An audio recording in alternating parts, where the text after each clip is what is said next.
هي ايه الخيانة الزوجية؟ هي انك تعرف حد تاني وتعمل معاه علاقة كاملة، او انك تدخل في شات جنسي بلس 21، ولا مجرد مشاعر لحد تاني؟ حلقتنا النهاردة عن الخيانة، بس بمفهوم تاني خالص، مفهوم صعب على كتير مننا يتخيل انه موجود في الدنيا اصلا الا في المسلسلات والافلام. النهاردة هنكتشف تعريف جديد لانج عن الخيانة من ضيفنا الأستاذ حسين. أهلاً بحضرتك أستاذ حسين. أهلا بيك. عايزة أعرف من حضرتك البداية، اتعرفتوا إزاي؟ في البداية اتعرفت بيها وأنا جاي من عمرة، كان حد مرشح لي إن قدامي عروسة اللي هي زوجة حافظة 23 جزء من القرآن، وبالتالي وافقت إن أنا أشوفها. شفتها عند حد قريبها، كانت خالتها تقريبا، ولما شفتها يعني دخلت عليا بنت خالتها مش هي. يعني هم لما عرفوه، يعني جم يعرفوه على حضرتك، عرفوه يعني دخلوا حد تاني غيرها يعني؟ شفتها وابتديت اتكلم معاها على ان هي العروسه، لكن طلعت مش هي. سرعان ما لقيت ولد. طب وإيه دخل. السبب يعني؟ السبب ان واحد اتعرف عليها، واحد أيوة، إيه رشحها السبب لي. إن هم بدلوا العروسة؟ لا، هم ما بدلوهاش، هو أمال إيه؟ للاسف اللي دخلت عليا الاول. انا جاي اشوف عروسه، فهي اكيد اللي هتخش عليا الاول. تمام. دخلت عليا بنت خالتها وقعدت اتكلمت معايا، دردشت شويه، وبعد كده هي دخلت. تمام. على طول ابتديت اتكلم معاها هي، وانا كنت قاعد واتكلمنا مع بعض شويه، وبعد كده حددت ميعاد تاني اروح لاهلها بقى في بيتها. لقيت جوز بنت خالتها اللي كاتب كتابه عليها دخل وقال لي لا دي مش دي. وبالتالي كانت اول وهله ان انا لقيت اللي انا كلمتها مش هي المفروض ان هي هتبقى. يعني هم في البداية دخلوا بنت خالتها مش العروسة نفسها. تمام. وحضرتك لما جيت تكتب الكتاب لا، فوجئت. لما جيت بقى اتقابل مع اهلها في بيتهم فوجئت ان هي اصلا مش هي العروسه اللي حضرتك اتكلمت معاها. لا، انا اتعرفت عليها ان هي العروسه، بس اول وهله دخلت عليها هي بنت خالتها مش هي. وبعد كده لما رحت بيتها وقعدت معاهم اتكلمنا في مواضيع كتير، لكن قدمت على المواضيع دي شويه شروط. ان هي بما انها حافظه من القران 23 جزء، اول حاجه قلت لها هتلبس النقاب، تاني حاجه موظفه قلت لها هتقعد من الشغل، تالت حاجه قلت لها هتجوز عليكي لو ما ارتحتش. يعني انت اللي ابتديت كده يا استاذ حسين؟ انا بادئ زي ما قال النبي، من حق النبي عليه الصلاه والسلام هو قال ان حضرتك تروح تتجوز واحده وتشرط عليها من البدايه ان انت هتتجوز عليها من قبل ما تكتب كتابك؟ لاني رايح لواحده متدينه. هو شرط التدين ان انا اقبل بالتعدد؟ اكيد اكيد. انا طالبك متدينه، او اللي عرضك قدامي متدينه. لا، هو التدين ملوش علاقه باللي حضرتك بتقوله ده خالص. ازاي؟ هو النبي عليه الصلاه والسلام لما قال واصفر بذات الدين، اتكلم عن الدين ليه؟ عامه دي وجهات نظري يا استاذ حسين. تمام، اتفضل كمل. طيب يمكن اقول لحضرتك ان انا قلت الشرط الاخير دوت لان والدتي ما كانتش راضيه بالموضوع، والشرط ده مش هتقبل بيه اي واحده. يعني حضرتك من الاول عندك النيه انك تطفشها؟ اكيد. طب وليه كملت اصلا؟ كملت لما توافق على الشروط دي. قلت اكيد اللي يوافق على الشروط دي حد هرتاح معاه وحد متدين. يعني حضرتك رحت حطيت الشروط دي كشروط تعجيزيه عشان العروسه ما توافقش. تمام. ولما ارتضت بالشروط فحضرتك اتدبست. ده اكيد. تمام، اتفضل كمل.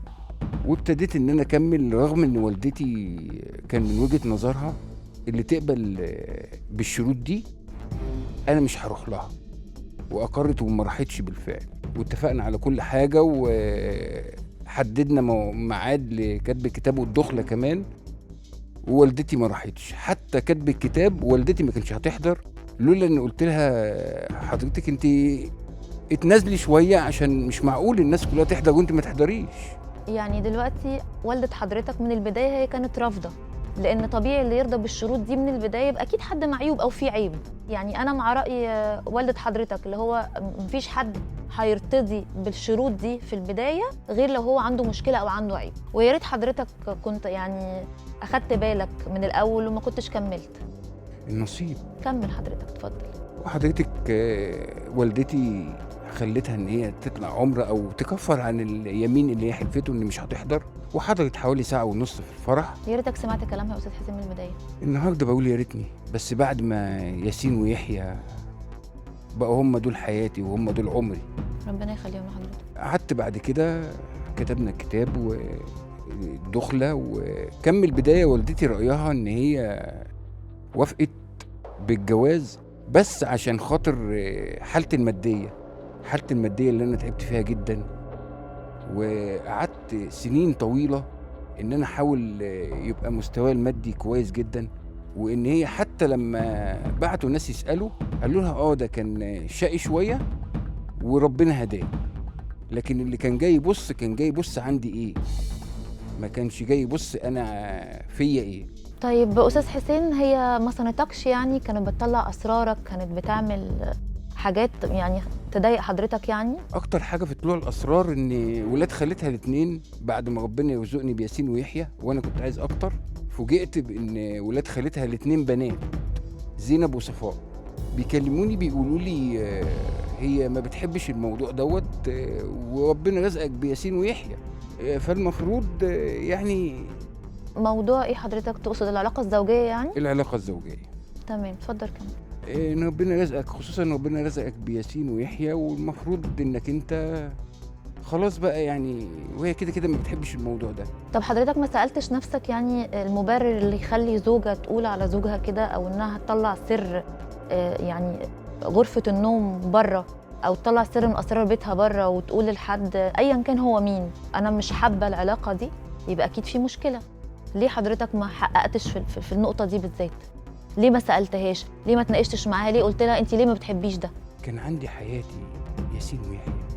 لا، ده ملوش علاقه، ده ملوش. حضرتك دلوقتي بترد على سؤال تاني خالص.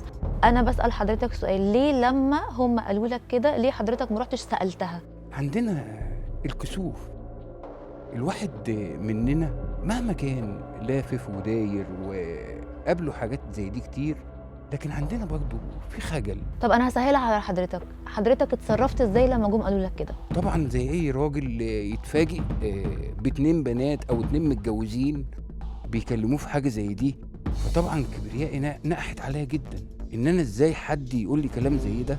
انا مش ميت قوي في العتبه، ده انا اللي مخليني بعمل الكلام دوت، او اللي مخليني كده للزواج مش اكتر، او للطبيعه مش يعني أكتر. حضرتك بعدت يعني او تعمدت البعد؟ تعمدت البعد اكتر من سنتين.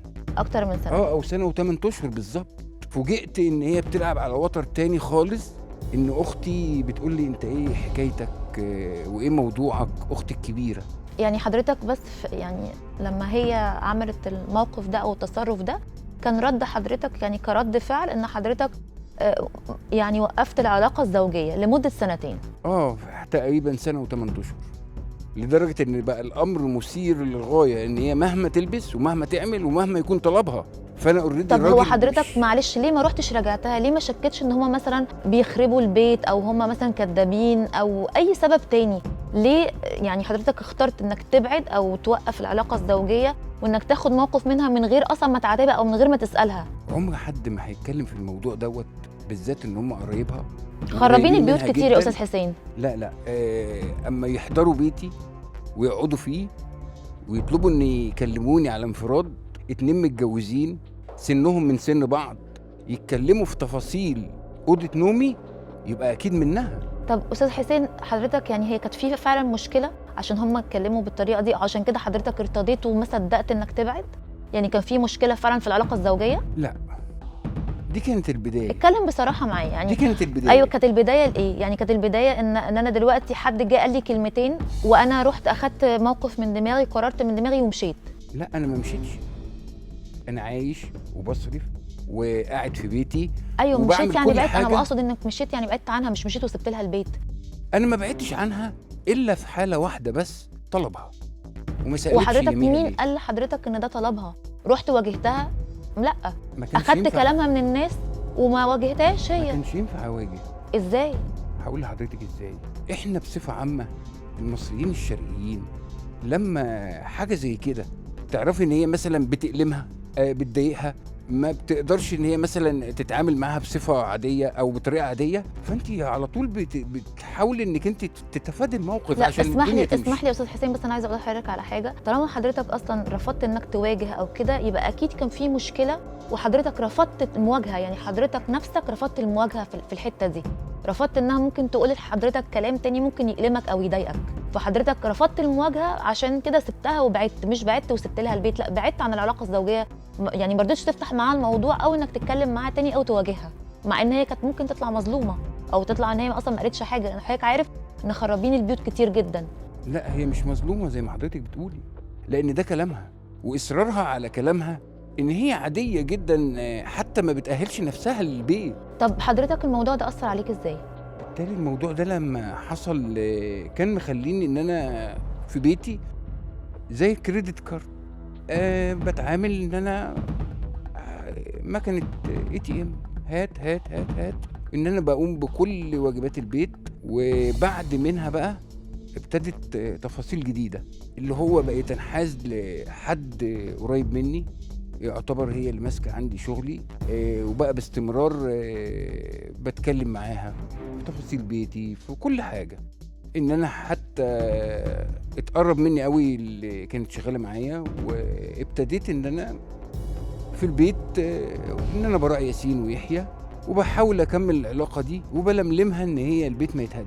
يعني حضرتك اللي بدأت، يعني انا بس عايزه اوصل لنقطه واحده، حضرتك اللي بدأت اول لما ما رضيتش تسمعها وصدقت الكلام عليها وبعدت عنها.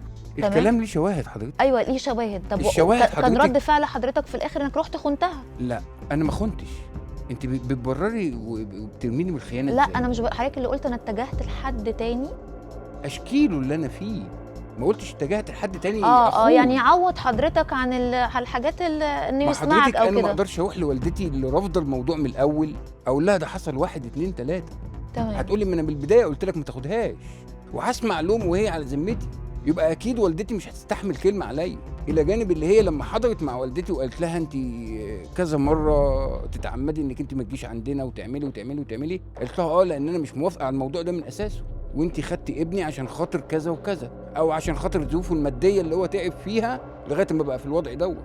لكن هي ده كلامها، واوريدي احنا بنبقى عارفين ان مثلا بيبقى في لقاء ما بين كل الازواج في ايام معينه، وبتلاقيها مش مش جاهزه، فخلاص انت اتعودتي على كده ان ده قرارها وده رايها. لكن حضرتك بمجرد ما بقيت الاقي حد، لان والدتي طبعا كانت هترفض ان هي تسمع مني اي كلام، لان هي اول ما هتسمع مني كلمه او شكوى هتقولي ما انا قلت لك وانت اللي ما سمعتش كلامي. فبالتالي ابتديت زي ما قلت لحضرتك ان انا افضفض واتكلم مع حد تاني، الى جانب ان بمرور مثلا سنه و8 اشهر ولا 9 اشهر وجدت اختي بتقول لي انت ايه ظروفك، وتعالى نروح للدكتوره فلانه، دكتوره مشهوره، وبمجرد ما قالت اسمها انا عرفت الدكتوره دي بتاعت ايه. يعني هي جرحت رجولتك. قلت لها انت في ايه؟ انت بتتكلمي بناء عن ايه الكلام دوت؟ قالت لي بناء على انك انت مش مظبوط في بيتك، وانك انت في حاجات كتير في بيتك مش مظبوطه. قلت لها مين اللي قال لك الكلام دوت؟ قالت لي اللي قال لي الكلام ده اللي قاعده معاك في البيت. ونزلت اتكلمت مع حد عندي في شغلي، او اللي ماسكه عندي شغلي، وقالت لها شويه تفاصيل، ايه رايك في حسين وهو حسين فيه وفيه؟ قالت لها انا ما اعرفش الكلام ده، ازاي بتوجهي لي السؤال في موضوع خاص زي دوت، وهرد عليك اقول لك ايه. اكيد اعتقدت ان بينكم علاقه. بالظبط. لان حضرتك يعني لقيتها الصدر الحنين ورحت واتكلمت معاها، فالكل اكيد شك فيكم. تمام. هتكلم مع مين؟ مع اللي كانت رافضه الموضوع من الاساس، ولا اتكلم مع حد هيسمع مني حتى لو مضطر يسمع؟ يعني هي دفعت حضرتك انك تتكلم مع حد تاني او ترمي نفسك في حضن حد تاني، ودفعتك لايه كمان؟ ما ارمي نفسي في حضن حد تاني دي يعني فيها مبالغه شويه، لكن دفعتني ان انا ابتدي اطفي المشاكل اللي جوايا. اقصد يعني ان هي مخدرات. لان لقيت اختي بترميني في رجولتي، جرحتك في رجولتك. لقيت اختي بتقول لي تعالى نروح عند الدكتوره فلانه الفلانيه، ودي دكتوره مشهوره بامراض الذكوره. الى جانب ان ده طلبك من البدايه، الى جانب كمان ان انت لما يجي على هواكي الاقيكي لابسه ومتشيكه واحسن حاجه لغرفه نومنا. طيب ما جايز يا استاذ حسين المخدرات دي هي السبب الاساسي في المشكله؟ المخدرات دي مش هي المشكله، دي كانت غلطه مني للهروب من مشكله، فاحنا بنصلح الغلط بغلط اكبر.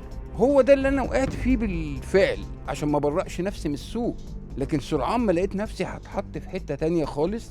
يعني مش هي اللي عملت كده فيك، ولا هي اللي عملت كده فيك؟ لا هي اللي عملت كده فيا، دي البدايه. يعني البدايه من هنا. سرعان ما انا طلعت من الموضوع دوت بصعوبه، وابتديت ان انا اوجه اختي، لان انا مش زي ما انت فاهمه، الامر محتاج شويه ترتيب، رغم ان اختي عملت خطوات تستحق عليها ان انا اجازيها، لان هي شكت في رجولتي نفسها. اختي من كتر لا هي كانت عايزه تساعدك. اختي من كتر الكلام اللي هي اتكلمت فيه، اختي شكت فيا. قلت لها انت شاكه في ايه؟ وياسين ويحيى دول جم ازاي؟ دول اطفال انابيب؟ قالت لي لا ما انت بعد كده. قلت لها لا ما حصلش. اللي حصل حتى خلت اختي ما تسمعش مني، ولما سمعت مني الكلام ما اقتنعتش بيه. ان انا جم ولاد خالتها كلموني في الموضوع دوت، وانا كبريائي خلاني خلاص مش هتعامل، لكن انت ما تتعامليش معايا على هواكي. يبقى وقت ما تبقي رايقه تلبسي، ووقت ما تبقيش رايقه تقولي لي انا ما بحبش الموضوع ده، لا خلاص الموضوع بالنسبه لي منتهي. طب استاذ حسين، عايز اسالك سؤال، ايه بدايه الخلاف؟ يعني ايه اللي فجر المشكله يعني، او ايه اللي خلى الموضوع يكبر كده؟ اللي خلى الموضوع يكبر ان ليها حد كده من قرايبها ولاد خالتها، الاثنين اللي جم كلموني. ايوه. واحد منهم جه طلب مني مبلغ مالي واديته له، بعد فتره جه ردهولي ومعاه مكسب. قلت له لا انا مش بتاع الكلام دوت، انا هكتفي بمبلغي، انما المكسب ده ليك، انا مش عايز منه حاجه. لقيت اخوها جالي بعد شهور عايز مبلغ اكبر ومصر ان ياخده. حضرتك تقصد يعني هم كانوا بيستغلوك يعني؟ دي حقيقه. وجدت ان هو مره واثنين وثلاثه بيبتدي ان هو الطلب بقى ما بقاش طلب، بقى امر واقع. امر واقع. انت اديت لفلان ده جوز بنت خالتها، انت لازم تدينا ان اخوها ومبلغ اكبر. واما سالته هتعمل بيه ايه، قال لي هعمل بيه مشروع، ولقيت المشروع خاص بالنصبايا يعني. طب هو ايه يعني، هي ايه علاقتها هي بده؟ يعني ايه اللي دخل مشكله او علاقه زوجيه يعني بمشاكل بين رجاله في بعض؟ يعني حضرتك حاسس ان هما بيبتزوك او بيستغلوك يعني؟ اخوكي جاي يطلب مني مبلغ كبير وبيقول لي هشغله زي جوز بنت خالتك، وانا رافض الكلام دوت، لان جاي ياخد المبلغ مني بناء على كلام واهي. الكلام الواهي ده ان واحد بيقول لي احنا بنطلع ذهب من جبال، وكلام عبيط ما يقولوش الا النصابين. وللاسف ما يعرفش ان انا مهنتي الاساسيه سايغ، وسايغ محترف 23 سنه في المهنه. لكن ما بمتهنش المهنه دي دلوقتي، وشغال في مجال تاني. لكن فوجئت ان هو بيقول لي ان هو عايز الفلوس دي عشان يعمل بيه المشروع ده وليه مكسب وكلام زي كده. رفضت طبعا مره واثنين وثلاثه، لكن ابتدى اخوها يطاردني. يعني حضرتك ما اديتلوش الفلوس في الاخر ولا اديتها له؟ اديته الفلوس في الاخر. ورحت قلت لها هقول لك كلمتين، اخوكي هياخد المبلغ ده مني لانه بيطاردني. يعني كانت البدايه الحقيقيه للمشكله كانت هنا، اللي هو ان اخواتها او اخوها وابن خالتها كل واحد فيهم ان هو بيستغلك، ويعني عايز ان هو يعني ياخد حضرتك كسلمه لحاجه تانية، او ان هو ينصب على حضرتك. بالظبط. تمام. وبعد كده اضطريت لاصراره وتردده عليا في محل في الموسكي اكتر من مره، واثنين وثلاثه واربعه. حضرتك كانت ممكن ترفض عادي. رفضت ومشيت وقمت من مكاني ورحت طلعت قعدت في مكان اصل هو محدش ماسك لحضرتك يعني حاجه عشان خاطر انك يعني يجبرك انك تعمل حاجه مش عايز تعملها. بالسؤال الغريب اللي اتطرح عليا، يبقى انت اديت لفلان الفلاني المبلغ ده عشان انت باصص على بنت خالتي مش عليا. بنت خالة بقى المدام. أيوة. دي اللي حضرتك قابلتها في الاول. أيوة. اللي هي المفروض ان حضرتك كنت معجب بيها يعني. بالظبط.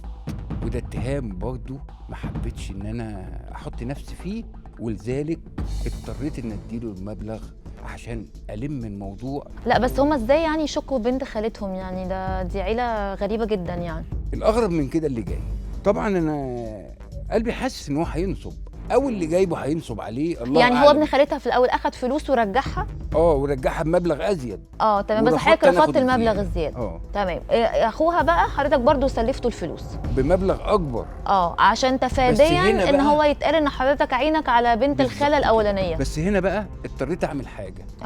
يعني جوز بنت خالتها ده ما مضيتوش على اي حاجه. اشمعنى بقى؟ اخوها هنا باينه بوادر النصب. وما كانش يعلم مهنتي الاساسيه اللي مكتوبه في البطاقه والباسبور. كان يعلم ان انا عندي محل بيع لعب اطفال. تمام. لكن انا مهنتي الاساسيه، وزي ما قلت لحضرتك 23 سنه في المجال او المهنه. سايغ وسايغ محترف. اما اضطر عليا الموضوع عرفت ان الموضوع نصب، وقلت له في النهايه انت ما هينوبني من ناحيتك الا حاجتين: طلاق مراتي وتشريد عيال. هي ذنبها ايه برضو؟ ما هو ده اللي انا مش فاهماه، هي ذنبها ايه؟ هي ذنبها ان قلت لها ابعدي اخوكي عني، وهي وجهت لي اتهامات. يبقى انت كده اديت فلان جوز بنت خالتي وما تديش اخويا، انا ماليش دعوه بالمواضيع دي. بعد ما وجهت لي اتهام بالفعل. يعني هي برضو اتهمت حضرتك تاني بان انت يعني بتبص لبنت خالتها او انك والا بتخونها ما كنتش يعني. اديت جوز بنت خالتها. اه يبقى انت اديته عشان كده. ولما جت هي تديك الفلوس رفضت تاخد زياده، وخدت الفلوس الزياده اديتها لبنتها الصغيره. طب ايه اللي حصل يا استاذ حسين بقى وكبر المشاكل؟ مضيته على اكتر من وصل امانه، تمام. لاني كنت حاسس ان الموضوع مش كويس او مش مظبوط. ولما مضيته على اكتر من وصل امانه، من هنا بدات المشاكل. وفوجئت ان هو يوم ما خد الفلوس بالليل وانا بديله الفلوس، قلت له هقول لك كلمتين: الراجل اللي ورايا ده نصاب. وسمعت الراجل، قال لي لا ما تقولش كده. قلت له بقول لك ايه، انا راجل سايق، بطاقتي اهي وباسبوري اهو. انت كل الكلام اللي بتقول ده هوا، ما يخش ذمتي بنجله، وهو مضحوك عليه او بيضحك عليا الله اعلم بيه. لكن انت همضيك وهقول لك كلمتين: ان اديته الفلوس في ايده هيتبخر، امشي معاه، ووقت ما يقول لك ادفع لفلان ادفع. فوجئت بيه بالليل بعد ما مضى لي 10 وصولات امانه بالمبلغ، بيقول لي ده اول ما مسك المبلغ في ايده فص ملح وداب. قلت له الصبح هرفع عليك دعوه وهحبسك، انا ماليش علاقه بالكلام ده كله. يعني هو كان متعشم ان حضرتك زوج اخته، فانك مش هتحبسه، مش هتستخدم يعني وصولات الامانه او المستندات اللي مع ده حضرتك أكيد. يعني. تمام.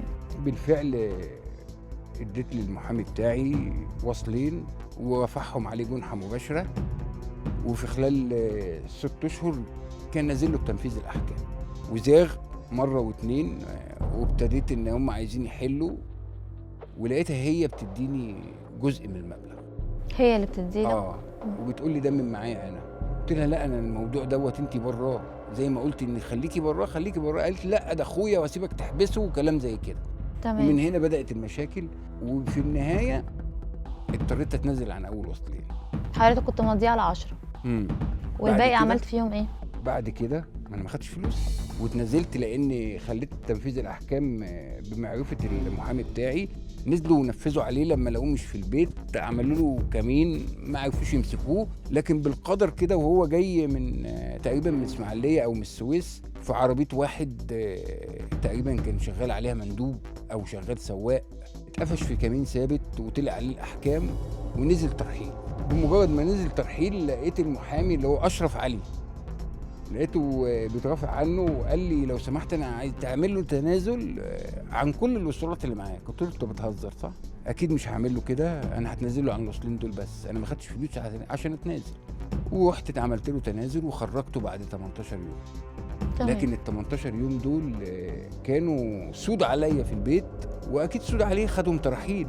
وسرعان ما لقيت بتقول لي انت حبست اخويا وانا برضه مش مسامحاك وكلام زي كده.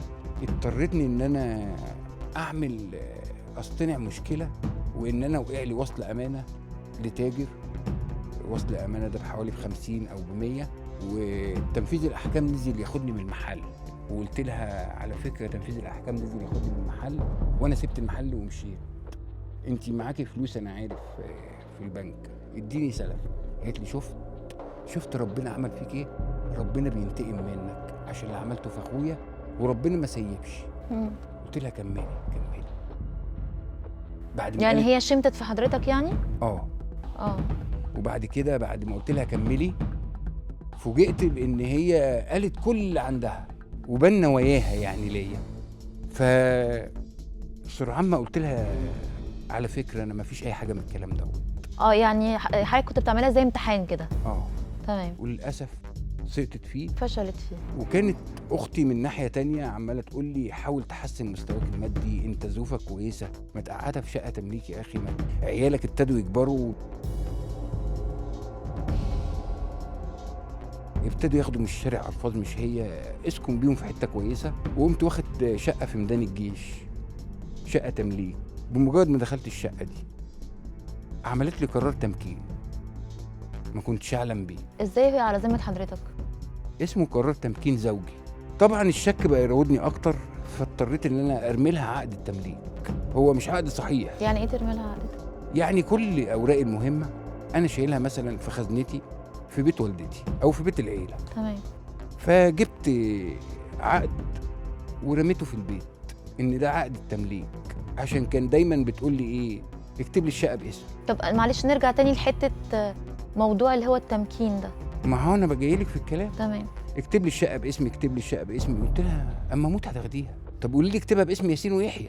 طب يعني حضرتك جبت لها عقد مزور مكتوب فيه اسمها يعني؟ مش مزور، العقد الابتدائي. يعني اللي هو العقد بتاع حطيته المكتبه ببيتي. يعني. حطيته ببيتي، ما انا مش كاتب لها يعني باسمها. حضرتك اصلا كنت مخون من الاول وحاطط الورق الاساسي في بيت العيله، وحاطط اللي هو الورق اللي هو عامل فيه يعني كاموفلاج كده اللي هو بالظبط. ورق اي كلام جايبه من بالظبط. المكتبه وحاطه اللي هو ايه عشان تسكتها يعني. لا، عشان احطه في بيت اشوف رد فعلها، هيبقى برضه زي رد فعلها ان ربنا بيخلص. فهي لو على كده، لو على نفس المنهج، اصل هي لحقت كلامها وقالت لي انا عارفه انك بتعمل كده، وقالت لي انا عارفه انك بتضحك عليا، فكان ده ردي العادي. فلما بتضحك رديت عليها عليها في ايه معلش؟ ان هي بتضحك عليا، ان هي مش شفيه فيا، وانا عارفه ان انت ما فيش الكلام ده عندك. تمام. فبتقول لي يعني شوف ربنا عمل فيك ايه. قلت لها لا، اخوكي نصاب، انا راجل تاجر. ان كان واحد بيتهمني مثلا في 50 ولا ب100 بضاعته عندي في المخزن وزياده شويه، لكن انت اخوكي نصب، فما تقارنيش بيه. طيب استاذ حسين، بس عايزه اسال حضرتك على حاجه دلوقتي. يعني كل الخلافات دي كلها كان سببها اخوها، والمشكله الاساسيه فين؟ المشكله الاساسيه اما حاجه تحط على حاجه يعني على حاجة. وموضوع التمكين ده بالذات انا عايزه افهم فيه اكتر. يعني هي اخذت عملت امر تمكين يعني؟ بالظبط، عملت امر تمكين لزوجه حاضنه، ان هي ليها تمكين بالمشاركه لان هي لسه على ذمتي. دي الخطوات دي بدات فيها من 4 سنين مع المحامي بتاعها اللي هو كان قايل حاضر مع اخوها كمان. المحامي ده بدا معاها من 4 سنين، وهي دي الخيانه الجديده. بادئ معاها من 4 سنين؟ بادئ معاها من 4 سنين، اولا بقرار التمكين الزوجي مع الزوج. تمام. ودي خطوه، وثابت معايا باوراق رسميه من 2021 شهر 9 بدات قرار تمكين زوجي وهي على ذمتي. 9/21 قرار تمكين. بالظبط. تمام. امال ايه بقى الخيانه الجديده اللي حضرتك بتتكلم ما عليها؟ دي بدايه الخيانه اهي. وان انا بتعلن امريكاني، ما فيش اعلام بيجي لي. ده رقم 1. رقم 2، بعد كده رفعت دعوه يعني اللي بيقولوا عليها اللي هي تبديد عفش. تبديد؟ تبديد منقولات الزوجيه. وبعد كده رفعت دعوه تاني خلع. ده كل ده في 21 ولا؟ لا، ده كل ده بقى بعد كده، بعد التمكين ما خدت قرار التمكين في 21، وبعد كده التبديد ده كان التمكين امتى؟ القرار صدر، هي بدأت من شهر 9 صدر في 22. تمام. بعد كده صدر قرار التمكين. بعد ما صدر اتعلنت بيه بقى وانا في بيتي. فجاي واحد بيعلني بقرار تمكين، فقلت له انت تمكين مين؟ قال لي تمكين الزوجه. قلت له الزوجه جوه بتعمل اكل. قال لي طب استاذ حسين فين؟ قلت له استاذ حسين راح مشوار. قال لي طب حضرتك؟ قلت له انا اخوه، واديت له الباسبور بتاعي على ان اخوه، ومضيت على القرار ان انا اخوه. اخوه بيعمل ايه في الشقه واخوه مش موجود؟ الغريبه في كده ان هو جالي قرار تمكين بحكم محكمه زوجي وهي جوه في المطبخ بتعمل اكل. طب حضرتك اتصرفت ازاي لما حصل ده؟ مسكت القرار وقريت النصوص اللي فيه، وما حطيتش في بالي ان دي خطوات ثابته لواحده بتبدا، عشان بعد كده اما تخلعك يعني حضرتك تقصد ان هي خطوات مسبقه للي هي هتعمله بعد كده اللي هو الخلع يعني. وهي دي الخيانه الجديده، الخيانه اللي هي خيانه السراير وخيانه الشات والكلام اللي حضرتك بدات بيه ده، خيانه لحظات الشهوه فقط. لكن الخيانه الجديده دي خيانه الميثاق الغليظ. يعني هي ازاي يعني فعلا تبقى واحده قاعده مع واحد في بيت يعني بترقد له او بتاخد خطوات مسبقه علشان انها هي دي الخيانه الجديده. خيانه الميثاق الغليظ. ان ربنا في كتابه ما قال وجعلنا من انفسكم ازواجا لتسكنوا اليها. فين السكنه وفين الأزواج؟ لا، هي واضح انها بجد هي يعني ست كياده قوي، انها كادت لك يعني اللي هو بعد ما حضرتك رفضت انك تساعد اخوها او عملت كده في اخوها، فهي قررت تقريبا انها تنتقم من حضرتك يعني. وبمجرد ما رفعت دعوه خلع ما حضرتش فيها ليه؟ والدعوه اترفضت بعد ما رفعتها بالفعل، وكل ده انا عرفته من يوم التمكين. ان هي لما رفعت دعوه تاني، دعوه خلع، وجدت ان انا رفعت وصلين تاني. يعني انتوا كنتوا بتعاندوا قصاد بعض، هي بتعمل حاجات لا مسبقه؟ انا ما كنتش بعاند حضرتك. امال ايه؟ انا ما كنتش بعاند، انا واحد بيطالب بحق، ان كان بيرفع وصولات ياخد فلوسه شقاه. طب الوضع دلوقتي يا استاذ حسين؟ الوضع دلوقتي حضرتك انا مخلوع ومتاخد شقتي باكتر من 2 مليون جنيه وعيالي ما بشوفهمش، ولما خدت القرار الوحيد اللي يخص قانون الاسره اللي هو قرار الرؤيه. يعني كان ايه اللي منع حضرتك انك ما تشوفش ولادك؟ هي منعاني ان اشوفهم. يعني ايه هي منعاك؟ اقول لحضرتك بمجرد ما عرفت ان في قرار تمكين فردي، وانا كنت لسه جاي من عند اهلها من يومين وسافرت الغردقه احصل من زبون مبلغ مالي، وجدت واحد بيقول لي احنا جايين نتمكن من الشقه. قلت له شقه ايه؟ قال لي زوجتك طليقتك. قلت له طليقتي ايه؟ دي زوجتي. قال لي لا دي طليقتك، ده صدر حكم خلع من 19/11/2003 2023. ايوه 23 2023. كل ده اما جبته دماغي فتحت. يعني هي كانت مع حضرتك في البيت عادي وانتوا وهي خلع حضرتك؟ يعني انتوا مش ازواج اصلا وهي معاك في البيت؟ لا هي حضرتك رفع الخلع مره وما حضرتش لان لقيت معايا وصلين او رفعت وصلين عشان اطالب بحقي، فرجعت عشان تاخد الوصلين. كانت بتأمن اخوها يعني؟ كانت بتأمن اخوها. تاني مره لما خدت الخلع دوت كانت رفعت بعد كده دعوه خلع تاني، ورفعت دعوه نفقه، ورفعت يجي 8 دعاوي واخد فيهم احكام غيابيه، وهي سايبه البيت ولسه سايبه اخواتها من يومين وسايب لها مبلغ مالي عشان ولادي وعشان اشوفهم وعشان كانوا معايا. واخوها كلمني قال لي هات الولاد، هي عايزه تقعد معاهم وبتاع. اتاريها بتطلب الولاد عشان تروح بيهم المحكمه تثبت ان الولاد معاها، والولاد اصلا مش معاها، لكن لما كانت بتطلبهم كنت بودهم ليه. طب يعني ازاي عيلتها كمان بيساعدوها على الشر؟ ايه العيله دي؟ يعني هم مثلا عشان ما عرفوش ينصبوا على حضرتك او ما عرفوش ياخدوا منك فلوس فهم بقى ايه قالوا يخربوا الدنيا خالص يعني؟ والله انا مستغرب على الاخين، اخ اكبر واخ اصغر منه، ازاي يبقوا قاعدين معايا ويقولوا لي ان هي يومين 3 وهترجع البيت وهم يعلموا ان هي خلعه. ازاي بينهم وبين نفسهم يقبلوا على اختهم ان تقعد معايا وهي خلعه مني؟ ما هو ده اللي انا كنت بساله، يعني هي قعدت مع حضرتك اثناء ما كانت خلعاك؟ يعني كانت عايشه مع حضرتك تحت مش عايشه، انا كانت قاعده معايا في بيتهم وهي واخده قرار الخلع بقاله كذا اوكي شهر. لكن كانت سايبه بيت حضرتك؟ لكن كانت رافعه الخلع من وهي في البيت. تمام. لكن لما حضرت وخدت الخلع مشيت، تصنعت مشكله ومشيت. كل الكلام اللي بحكيه لحضرتك ده مسبقا انا بحكيهولك، كل ده عرفته من يوم قرار التمكين الفردي اللي طلع لها كمطلقه، وانا ما كنتش مستوعب اصلا ازاي هي مطلقه. طب استاذ حسين الولاد ايه يعني وضعهم ايه؟ وضعهم النفسي ايه؟ هم فين يعني؟ حضرتك انا وضعي مختلف. يمكن القانون بيدي لاي واحده انها ترفع دعوه خلع على زوجها، والدعوه دي اترفعت بالفعل واتعلنت بيها امريكاني زي ما بيقولوا، اتعلنت على مكان تاني غير محل سكني، رغم ان انا زي ما قلت لحضرتك انا في مكاني معروف ولو بعتتها في اي عنوان هستلمه، لكن اتعلنت امريكاني زي ما بيقولوا. فوجئت بالقرارات دي، والجديد ان حتى الحاجه الوحيده اللي ممكن الزوج يقدمها اللي هو قرار الرؤيه. قرار الرؤية دوت يبعد عن مكاني أو شقتي بحوالي 10 متر. أنا بروح من الساعة 2 لغاية الساعة 5 مستنيهم عشان هي تيجي الساعة 4 أقعد نص ساعة مع عيالي بعد أسبوع كامل. طب وده تأثيره إيه على يعني النفسي على حضرتك وعلى الولاد؟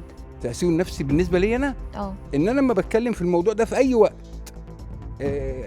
ببقى مش قادر أسيطر على نفسي. إن النهاردة بتابع مع دكتور امراض نفسيه وعصبيه، الى جانب كمان عيالي نفسهم حالتهم النفسيه زي الزفت.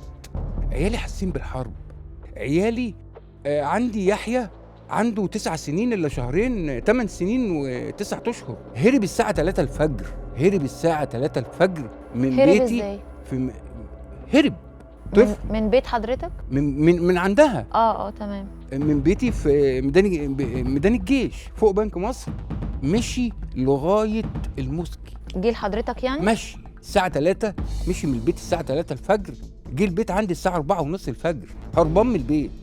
ليه هربان؟ ليه يعني؟ هربان لان وجد شخص بيتردد عليها، كان بيتردد في بيت ابوها ووجده بيتردد في بيتي. والشخص ده مش قريبكم؟ اشرف علي المحامي. دي الخيانه اللي حضرتك قلت عليها اللي هي كانت من 4 سنين. اللي بدأ معاها المشوار من من 4 4 سنين. سنين بترتيب بخطوات بسم الله ما شاء الله احترافية.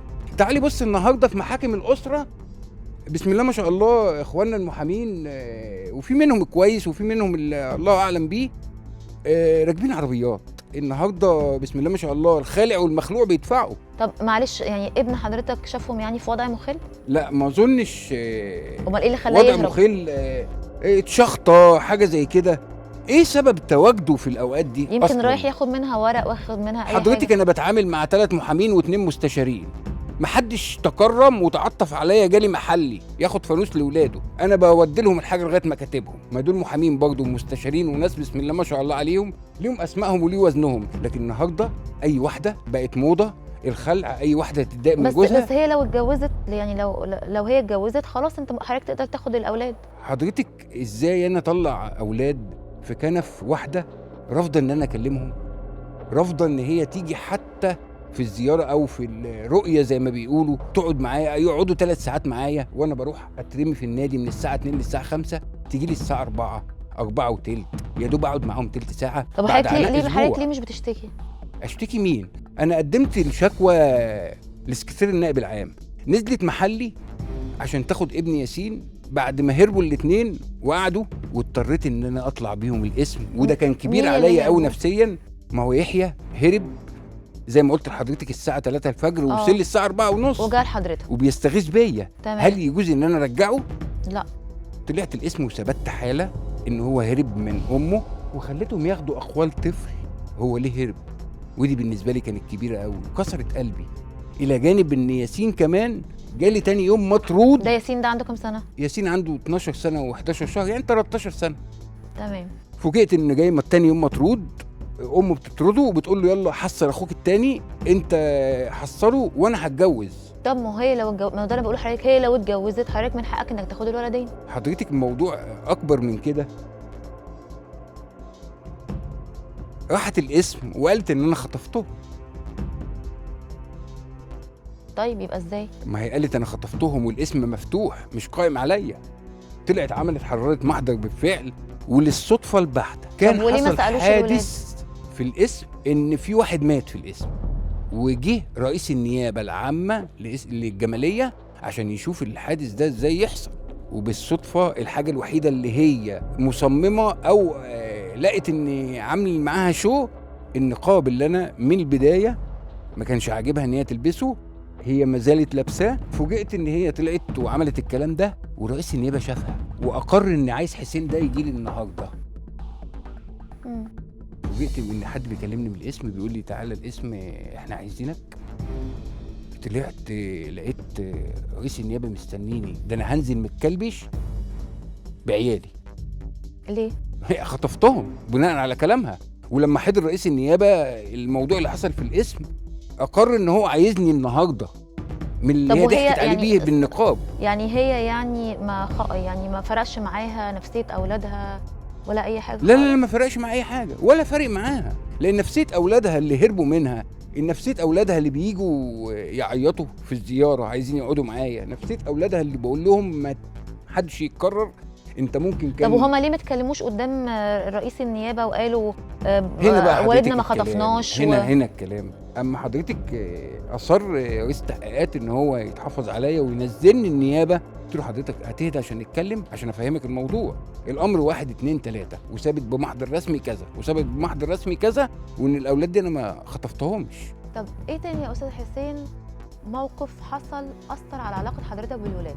يمكن اكتر موقف اثر على علاقتي بولادي لما نزلت محلي ودخلت المحل وخدت ياسين وخدت معاه مبلغ مالي من قلب المحل. طبعا توجهت للاسم انا ويحيى اخوه اللي قالت له قوم معانا، قال لها لا انا مش هسيب محل بابا لوحده وانا قاعد في مكانه. ورحت توجهت للاسم وحررت ضدها محضر سرقه، ورئيس المباحث كان متعاطف معاها واتصل بيها اكتر من مره وتقفل في وشه السكه. متعاطف معاها هي؟ واحد جاي بيشتكي واحده كانت طليقته نزلت المحل، فاكيد بيرمي بلاء عليها. اتصل بيها اكتر من 5 مرات وتقفل في وشه، وبعد ما تسمع كلامه وانا بحرر لها محضر طيب انا هاجي وما تجيش. طبعا انا عرفت ان اكيد بتكيد لي حاجه بتعملها لي يعني، فقلت له انا مش هتحرك من قلب يعني الاسم. كانت بتدبر لحضرتك حاجه؟ قلت له انا مش هتحرك من قلب الاسم لان عدم مجيها بياكد لي ان هي بتدبر لي حاجه. قال لي لا الكلام ده احنا حافظينه. قلت له لا بعد اذنك انا مش هتحرك من الاسم لغايه الساعه 8 الصبح. وبالفعل فضلت قاعد كده مع الناس في الاسم ولغايه ما قال لي خلاص يا عم امشي، وانا يا عم هأيد ان انت ماشي الساعه 8 الصبح. وبالفعل مشيت. فوجئت بيها الساعه 9 الصبح على باب الاسم، طلعت تعمل لي محضر بالتعدي عليها بالضرب واحداث كدمات فيها وفي ابن ياسين، وجايبه تقريرين طبيين من قلب مستشفى، وطلع بالفعل تعمل لي محاضر. رئيس المباحث قال لها الكلام ده احنا حافظينه، قام كلبشها ومنزلها النيابه. اكتر حاجه قطعت في قلبي لما رئيس النيابه قال لي احنا عارفين وحضرتك شوف بقى هتتنازل ولا لا. قلت لرئيس النيابه لا مش هتنازل. قال لي ازاي دي طريقتك وعشان خاطر عيالك؟ قلت له لا بطريقتك دي انا مش هتنازل. لما اتكلم معايا قلت له لا انا طالب قاضي تحقيق بقى، منزلني لحد تاني يعتبر وكيل النائب العام، امن على كرسيه وعمل حركه غريبه جدا اللي هي قعد قدامي وكيل النائب العام وقال لي هقول لك كلمتين، علمت انك بتحب ياسين ويحيى اكتر من عينك. قلت له قال لي ياسين ويحيى عمرهم ما يقعدوا على كرسي زي ده وامهم حراميه. انت معاك هارد بيقول ان هي دخلت المحل وهي بتقول لا انا قابلت ياسين في باب الشعريه، ومعاك شهود لكن ياسين ويحيى عمرهم ما يمسكوا مراكز كويسه ولا كرسي زي ده وامهم حراميه. اضطريت ان انا اتنازل، وفوجئت بقى بالمفاجاه اللي هي قطعت قلبي، ان انا خارج بيحيى ولقيت المحامي بتاعها اللي هو الاستاذ اشرف علي بيقول لوكيل النائب العام بعد اذنك انا طالب بحبس المجني عليه عشان هو تنازل. قال له انت تخرس خالص، وان اتكلمت كلمه تاني هطردك بره. ده اللي هو المحامي اللي هو كان معاها من 4 سنين، حضرتك اصلا شاكك ان في علاقه بينهم. والغريب ان لما خدت يحيى ونزلت لقيت يحيى مبوز قوي، فبقول له مالك يا حبيبي؟ قال لي ماليش يا بابا.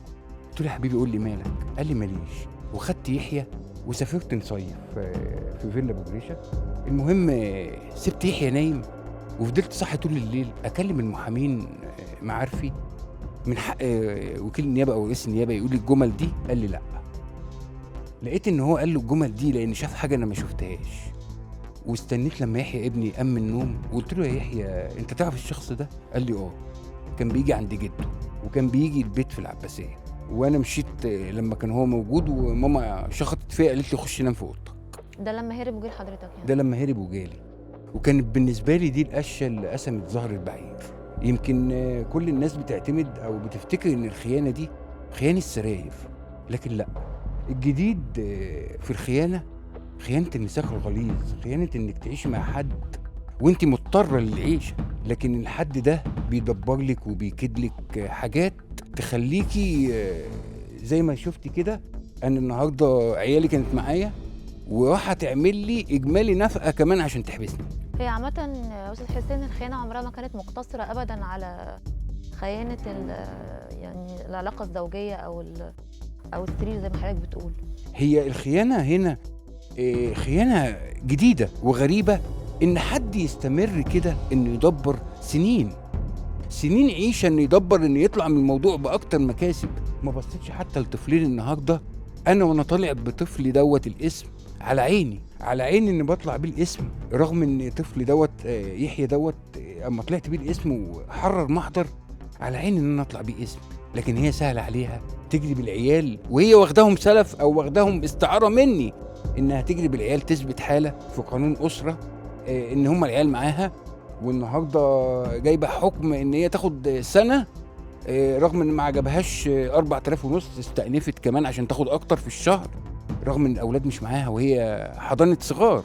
الاولاد مش معاها بس بترفع بشهادات الميلاد.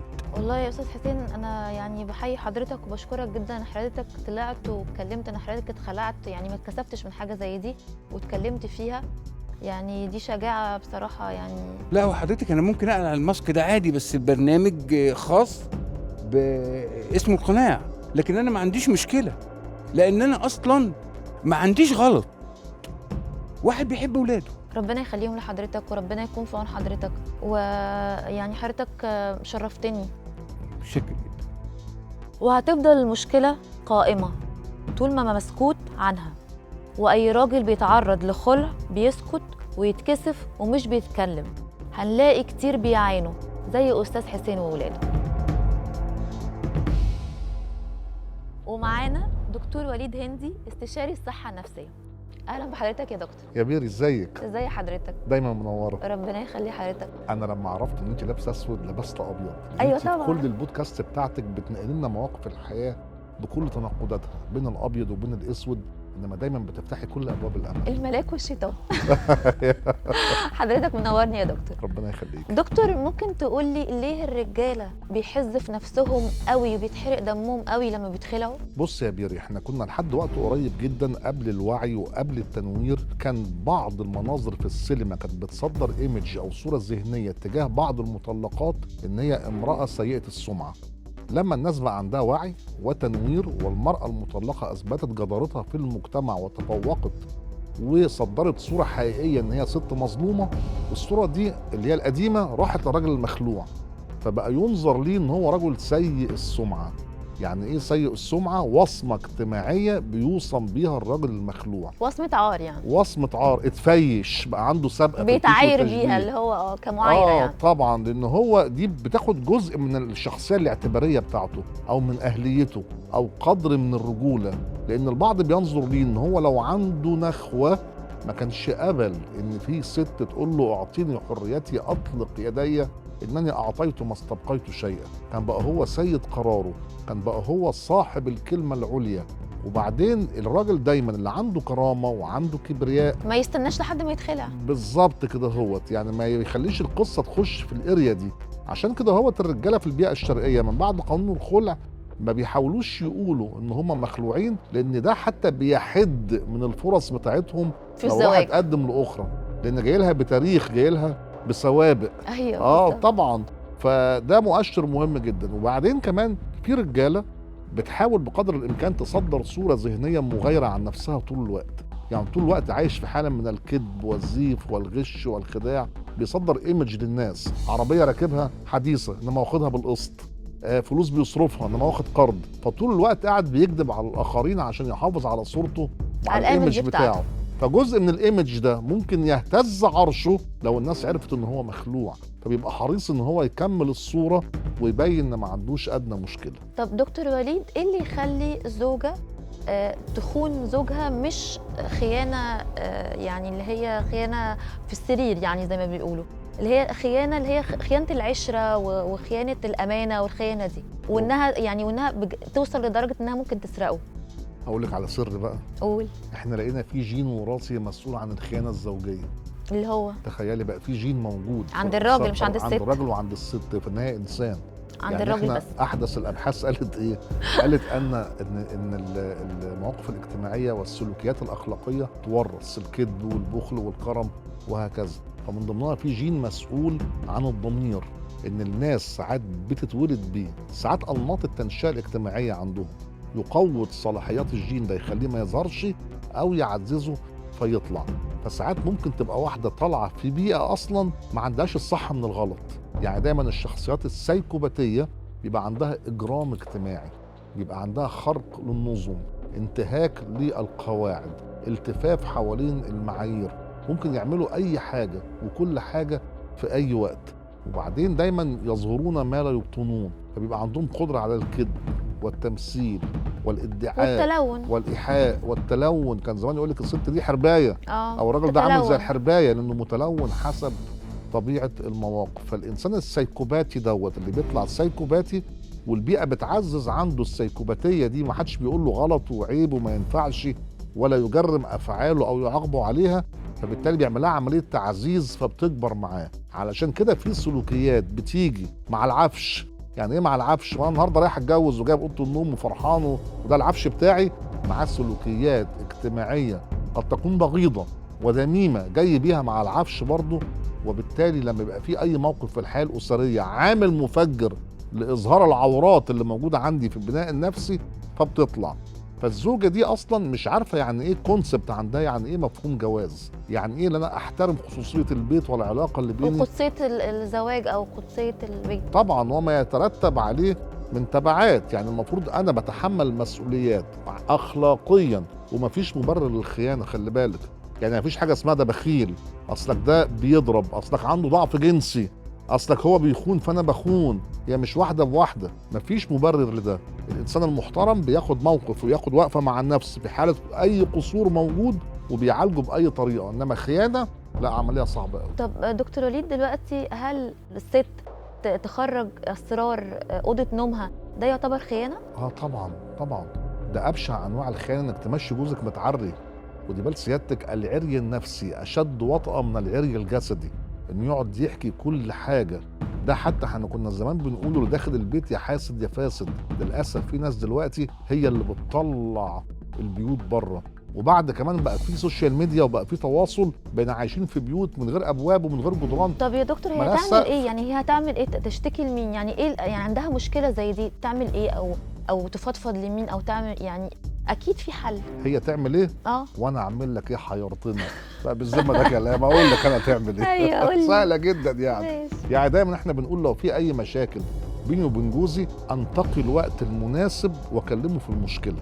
الوقت المناسب ده مهم، ساعه تجلي كده واحنا قاعدين نشرب دكتور، اتنين شاي حضرتك نتفرج على عارف كويس قوي التلفزيون. ان في نقط معينه الرجاله ما بتستجيبش فيها للنقاش اصلا. لا، ما انا هقول لسيادتك الوقت المناسب بيعول عليه، ده مهم التوقيت ومهم طريقه النقاش، اللي انا اركز على السلوك مش على الشخص. لأن إحنا كل ما مشكلتنا يمس الحته اللي هي دي هم بيرفضوا النقاش فيها. حضرتك عارف ده ما كويس. هو احنا بنهاجم، اسلوب الكلام يبقى عامل ازاي؟ انا حاسسه ان في موقف اشكالي عندي وعنده، ونمشي معاه باسلوب هيا بينا، ما طب تيجي نشوف نقاط نعالج بقى، ازاي. نقاط، قول لي كده نقاط معينه ايه طريقه العلاج؟ يعني لو في مشكله متعلقه زي ما حضرتك قلتي باوضه النوم وبالضعف الجنسي تحديدا، ابتدي افهمه انه اصلا دي عمليه عاديه وارد ان هي تحصل، ويعني ما تتضايقش ما تزعلش، خلينا بس نتثبت ان في مشكله ولا لا بمحاولات تكراريه. مع تكرار المحاولات لو بقى في مشكله يبقى اكيد محتاجه علاج، فنروح نلجأ لمتخصص ونشوف الدنيا رايحه فين. هل في اسباب فسيولوجيه ممكن نعالجها متعلقه بالجهاز التناسلي، بالبروستاتا، ببعض الحاجات نشتغل عليها عند دكتور؟ هل في اسباب نفسيه نتيجه الضغوط اللي بتعتريك نحاول نهدي الكلام ونروح برضو عند دكتور متخصص؟ هل في اسباب متعلقه بالكواليتي اوف لايف او بجوده الحياه، بطريقه النوم، بمخدرات بناخدها، باكل معين بناكله وهكذا؟ طب دكتور معلش، الضعف الجنسي ده ممكن يكون اسبابه نفسيه؟ هو غالبا بتكون اسبابه نفسيه. يعني غالبا فعلا؟ بتكون طبعا يعني ده حقيقي يعني. طبعا الضغوط اللي موجوده عند الراجل ممكن تؤدي للضعف الجنسي. مفيش جوده حياه، نومه مش منتظم، طريقه اكله مش منتظمه، بياخد مخدرات مثلا على سبيل المثال، تؤدي للضعف الجنسي. والاسوأ بقى ان لما تبقى الست راجل. يعني ايه الست راجل؟ هي ديكتاتوريه، طول الوقت بتزعق في البيت، طول الوقت محسساه بالتقزم بصغر حجمه، هي اللي ماسكه المفاتيح وهو مهمش. ده ممكن يعمل له ضعف جنسي بكل تاكيد. يعني هيثبت رجولته امتى؟ وانت مستنيه يبقى زوج بار تايم؟